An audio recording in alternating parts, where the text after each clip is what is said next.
وما خلقت الجن والإنس إلا ليعبدون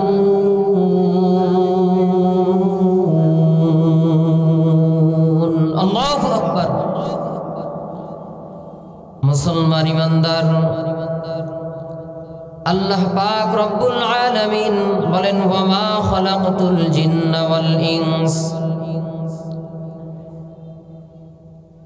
وما خلقت الجن والإنس إلا ليعبدون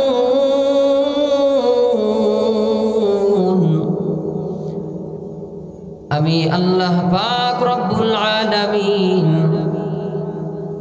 জিন ও ইনসান দুই জাতিকে কেবলমাত্র আমি আল্লাহ তাআলার গোলামের জন্যই বানাইলাম, আমি আল্লাহ তাআলার দাসত্বর জন্যই বানাইলাম।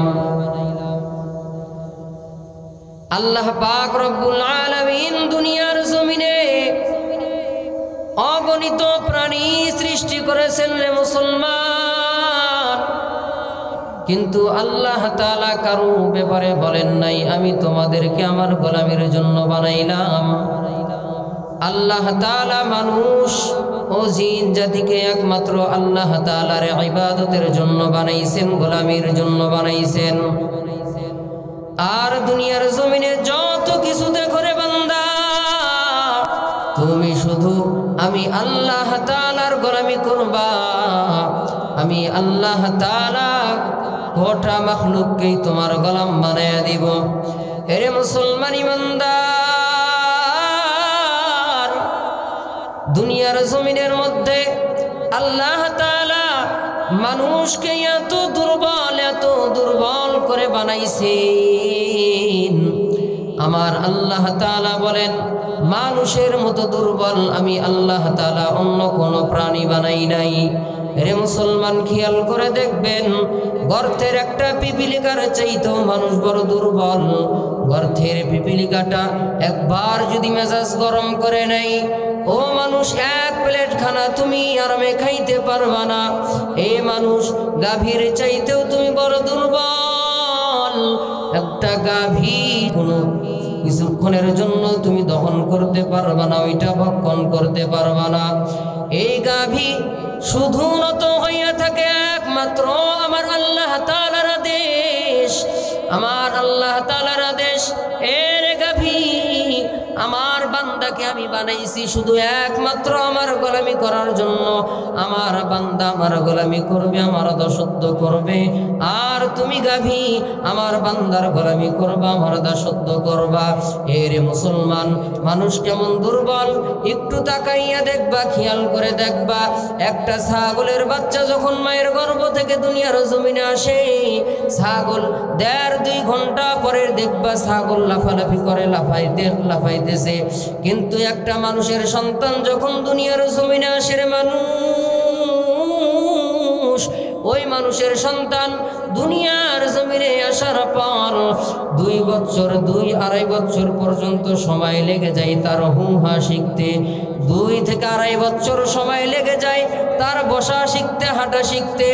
আর একটা ছাগলের বাচ্চা মায়ের গর্ভ থেকে দুনিয়ার জমিনে আসার পরেই মাত্র 2-2.5 ঘন্টার মধ্যে ছাগলের বাচ্চা নিজ পায়ে দাঁড়ায় যায়। মানুষ এত দুর্বল, অতএব বান্দা তোমাকে এত দুর্বল কোনে বানাইলাম। সব কিছু আল্লাহ তাআলা সবল করে বানাইছেন, কিন্তু মানুষকে আল্লাহ তাআলা বড় দুর্বল করে বানাইছে। কিন্তু বান্দা টেনশন নাই, তোমাকে দুর্বল করে বানাইলে কি হয়েছে? এর বান্দা তোমাকে আমি দুর্বল করে বানাইলাম, কিন্তু আমি আল্লাহ তাআলা সবার চাইতে সম্মান আমি তুমি মানুষকে দিয়া দিলাম। সুবহানাল্লাহ। সম্মান কার বেশি সবচাইতে? মানুষের। ফাবাশশারনাহু বিগুলামিন হালিম। ইব্রাহিম আলাইহিস সালাতু ওয়াস সালাম মাওলা পাকের কাছে সন্তান চাইছেন। এরে দুনিয়ার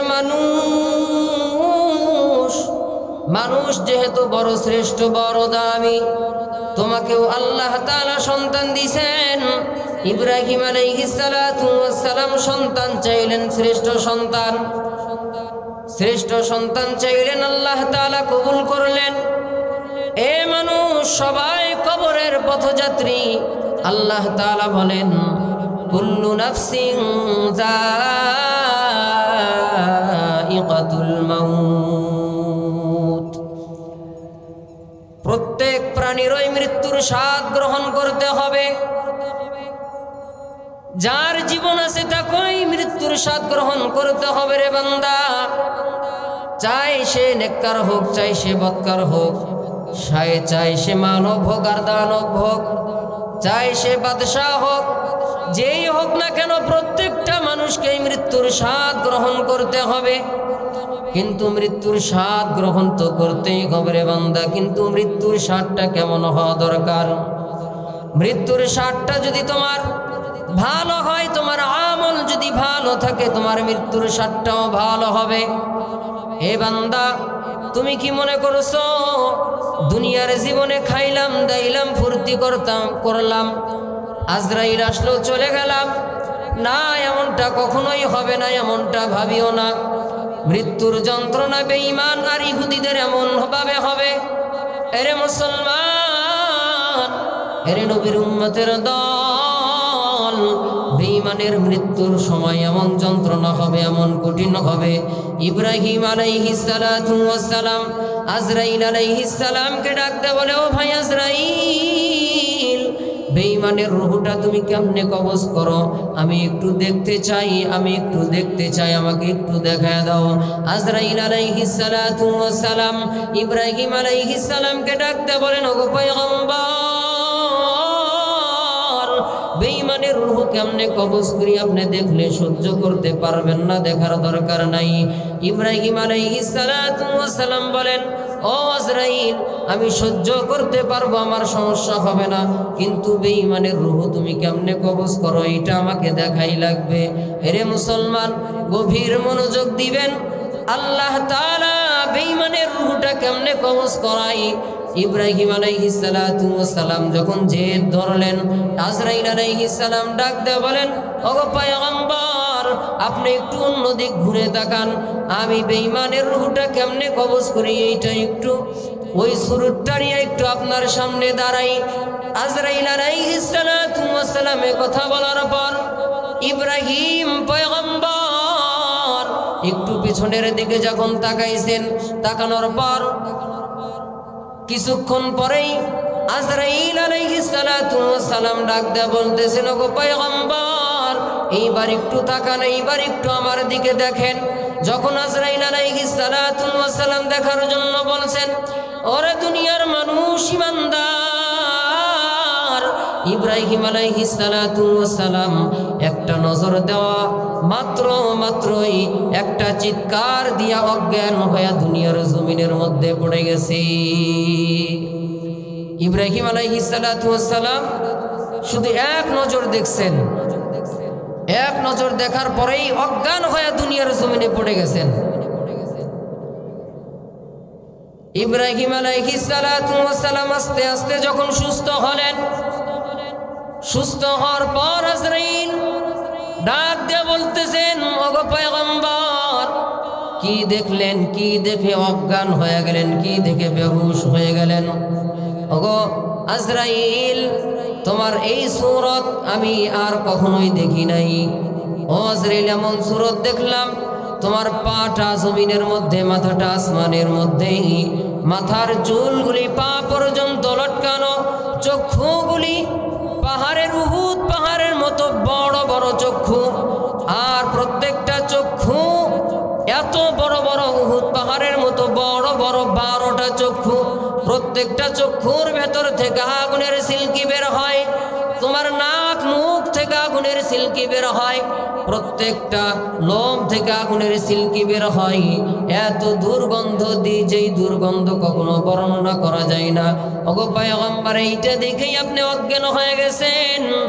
আর বেঈমানের রূহ কবজ করার সময় যদি আপনি দেখতেন গো পয়গম্বর, আমার মনে হয় আপনি আগে আগেই শেষ হয়ে যাইতেন। বেঈমানের রূহ কবজের এত কষ্ট, এত যন্ত্রণা। তাহলে মুসলমান খেয়াল করেন, আল্লাহ পাক রব্বুল আলামিন বলেন কুল্লু নাফসিন যায়িকাতুল মাউত, প্রত্যেকটা প্রাণীকেই মৃত্যুর স্বাদ গ্রহণ করতে হবে, মৃত্যুর স্বাদ নিতে হবে। যার ভিতরে জীবন আছে তাকেই মৃত্যুর স্বাদ গ্রহণ করতে হবে। শুধু কি মৃত্যুর শেষ হয়ে গেল এরপরেই তোমার জীবন শেষ? না, না। আল্লাহ তাআলা বলেন ওয়া ইন্নামা তুওয়াফাউনা উজুরাকুম ইয়াওমাল কিয়ামাহ,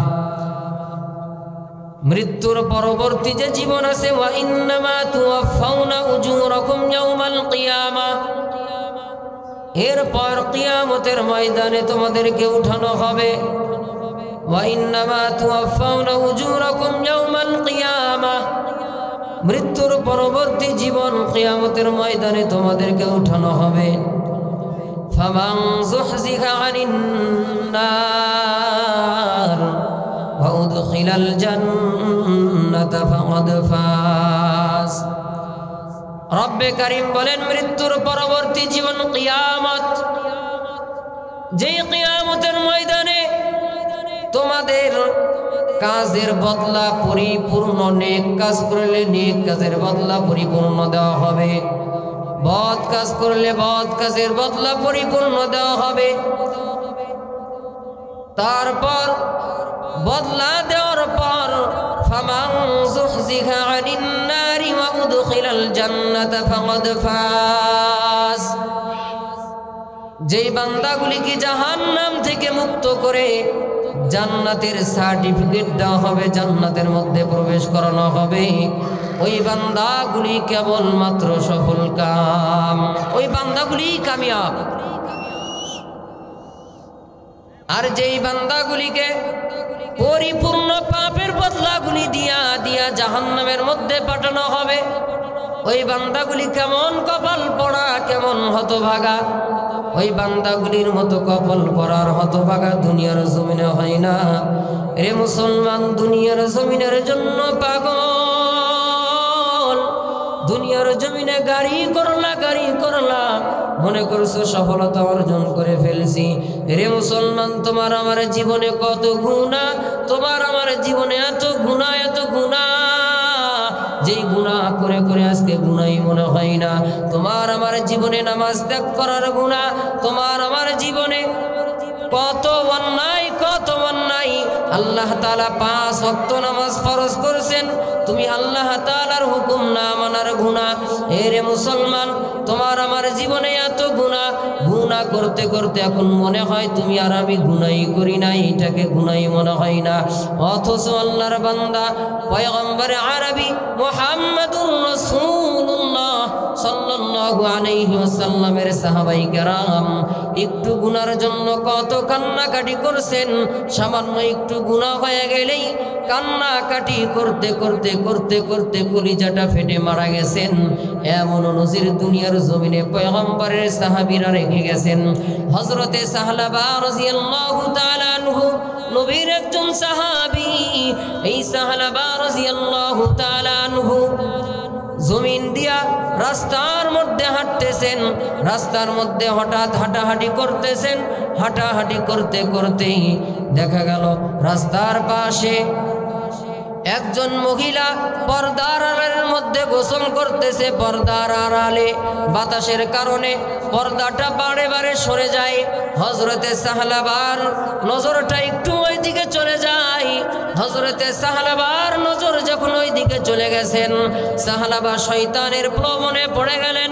সাহলাবা মহিলার কাছে যাইয়া মহিলার হাতটা ধরে ফেলছেন। মহিলার হাতটা যেই মাত্র ধরছেন, মহিলা ডাক দিয়ে বলে, এর নবীর সাহাবী, আমি কিন্তু তোমার হাত বিয়ে করা বউ নই, আমি তোমার হালাল স্ত্রী নই। এ সাহলাবা, দুনিয়ার জমিনে যদি কেউ না দেখে, একজন দেখে, তিনি বলেন কি? এরে মুসলমান, আর একটু জোরে বলেন না, তিনি বলেন কে? দুনিয়ার জমিনে যত অন্যায় করি কেউ যদি না দেখে আমার বাবা জানে না, মা জানে না আমি অন্যায় করেছি, আমার আত্মীয় স্বজন জানে না অন্যায় করেছি, আমার এলাকাবাসী জানে না অন্যায় করেছি, দুনিয়ার কেউ জানে না, আমার ঘরের বিবি পর্যন্ত জানে না, কিন্তু অন্যায়ের খবর জানে একমাত্র আমার আল্লাহ।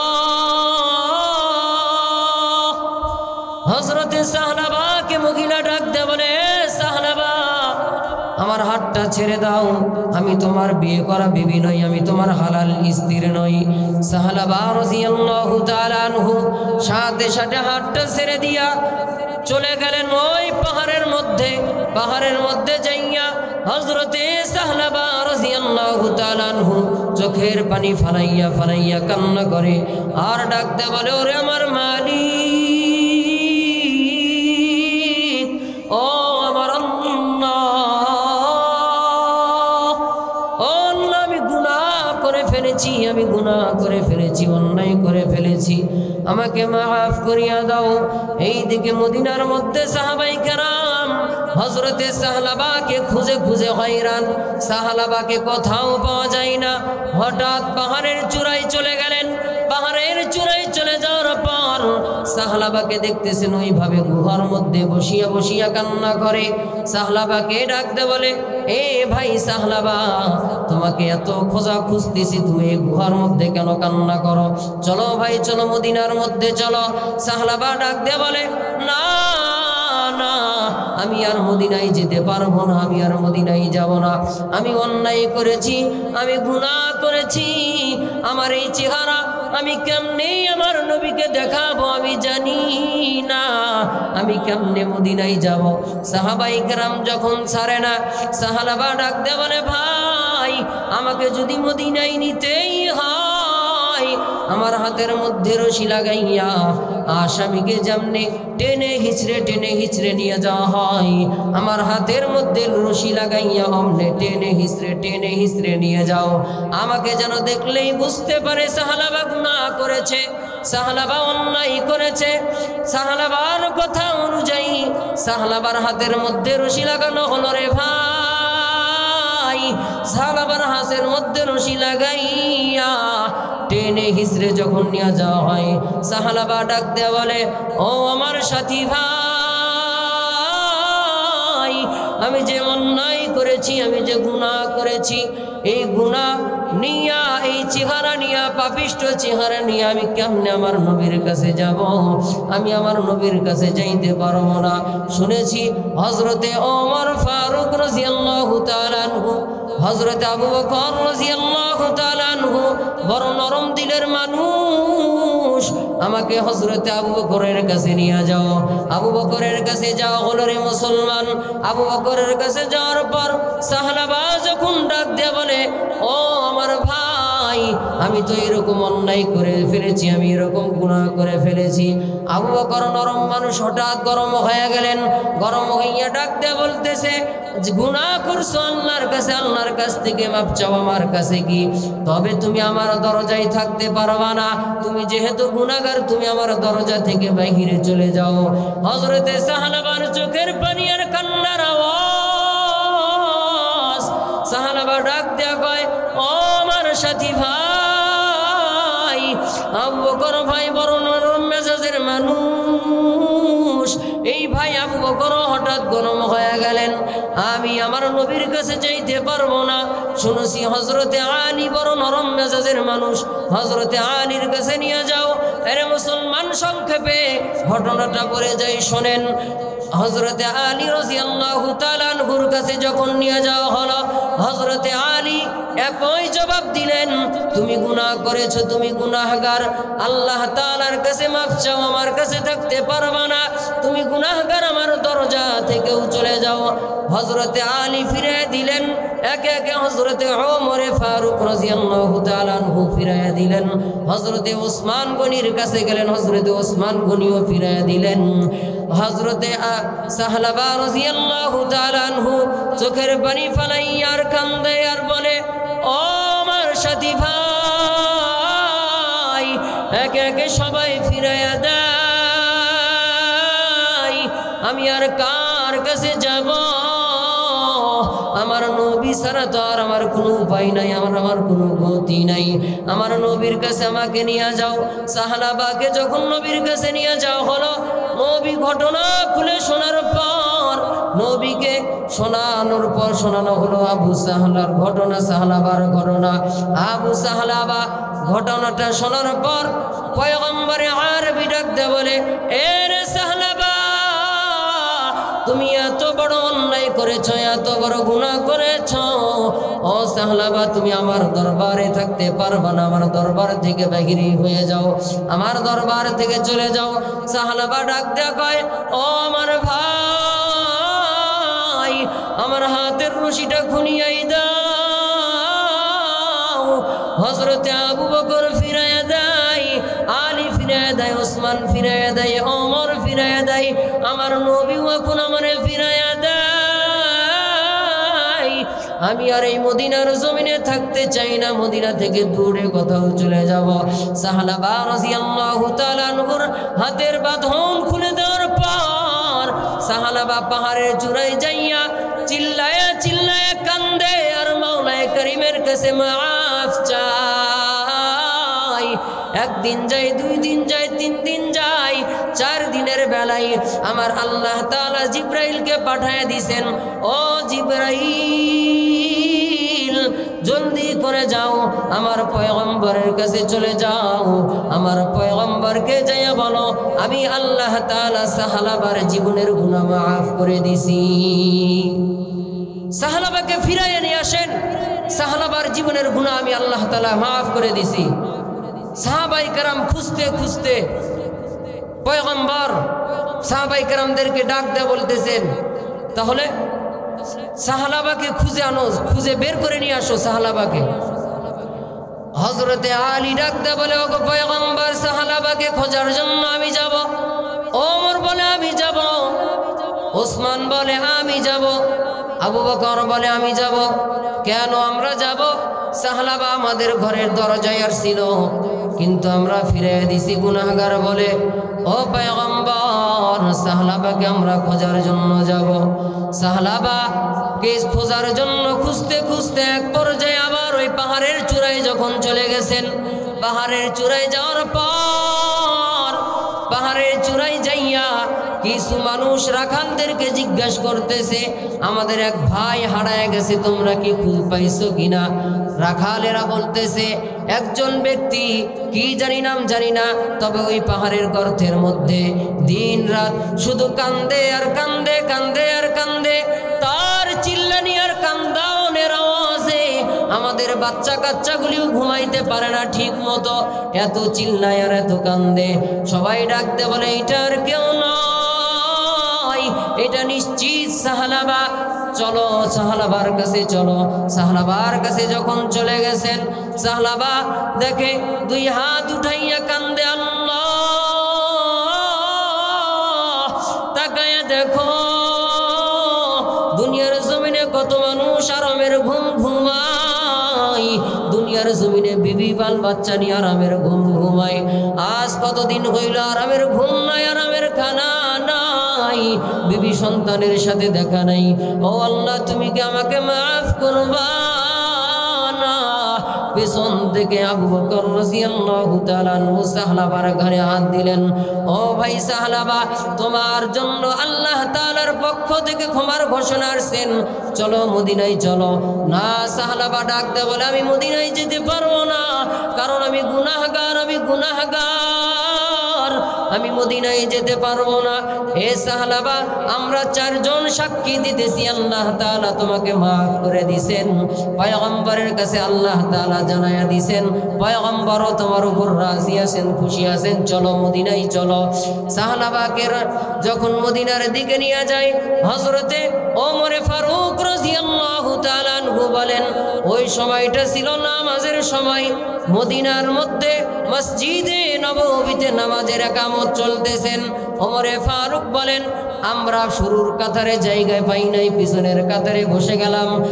পিছনের কাতারে যখন বসলাম, পিছনের কাতারে বসার পর যখন নামাজে দাঁড়ায় গেলাম, নামাজের মধ্যে আমার পয়গম্বর আরবি মুহাম্মদুর রাসূলুল্লাহ সাল্লাল্লাহু আলাইহি ওয়াসাল্লাম কোরআনের তেলাওয়াত শুরু করলেন। আল্লাহকুমুত তাকাসুর, এই দুনিয়ার প্রাচুর্য তোমাদেরকে ধ্বংস করে দিয়েছেন, এই দুনিয়ার প্রাচুর্য তোমাদেরকে ঘিরে ফেলছেন, তোমাদেরকে ধ্বংস করে ফেলছেন। আয়াতটা পড়া মাত্রই ওমরে ফারুক রাদিয়াল্লাহু তাআলা আনহু বলেন, সাহাবা এমন জোরে একটা চিৎকার দিছে যেটা বলার মতো নয়। পয়গম্বর আরবি 2 নম্বর আয়াত পড়লেন, হাত্তা যুরতুমুল মাকাবির।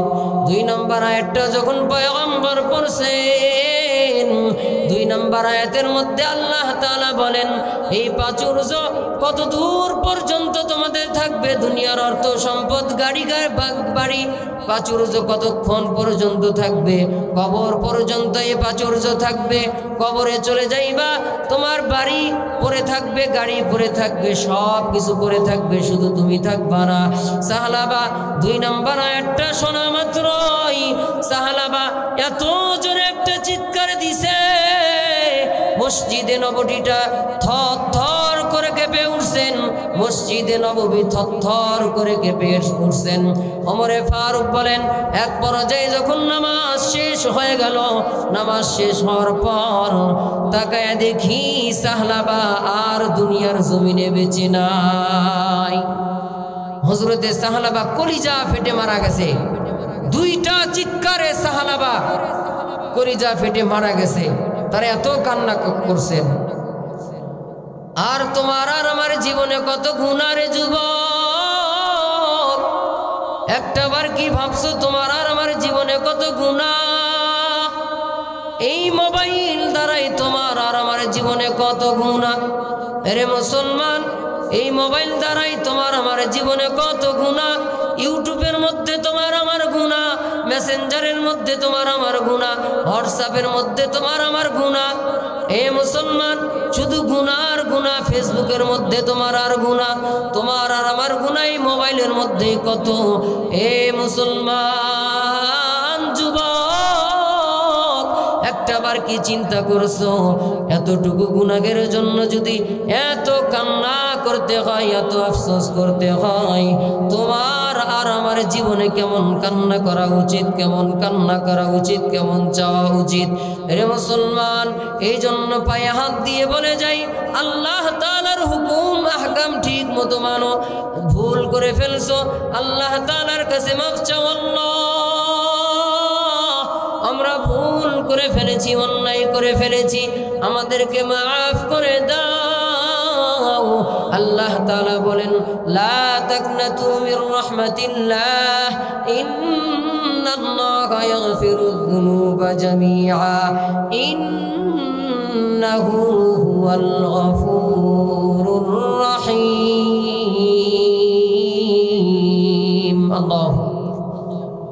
আল্লাহ তাআলা বলেন, বান্দা নিরাশ হয়ো না। জীবনে যত অন্যায় করেছো, গুনাহ করেছো, যাই নামাজের মুসল্লায় দাঁড়াইয়া শুধু 2টা চোখের পানি ফালাইয়া আমাকে ডাক দিবি, আল্লাহ আমি ভুল করে ফেলেছি, অন্যায় করে ফেলেছি। তওবার মতো বান্দা তওবা করবি, তোর চোখের পানি নাকের ডগায় আসার আগেই আমি আল্লাহ তাআলা তোর জীবনের সমস্ত গুনাহ মাফ করে দিব।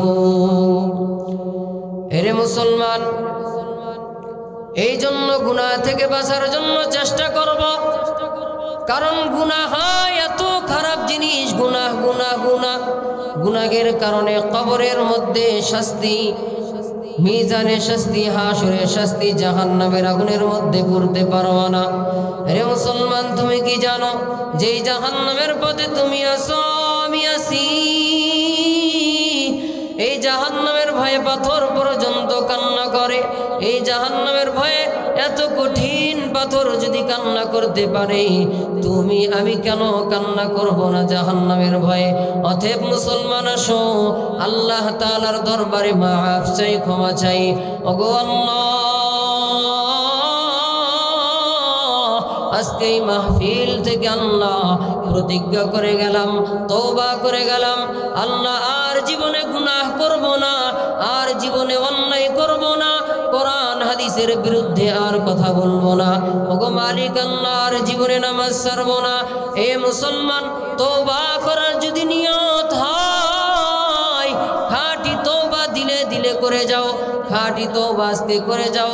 খাঁটি তওবা যদি করতে পারো, আল্লাহ তাআলা বলেন তোর জীবনের সব গুনাহগুলি মাফ করিয়া আমি আল্লাহ তাআলা তোকে জান্নাতের লিস্টে তোর নামটা উঠাইয়া দিব।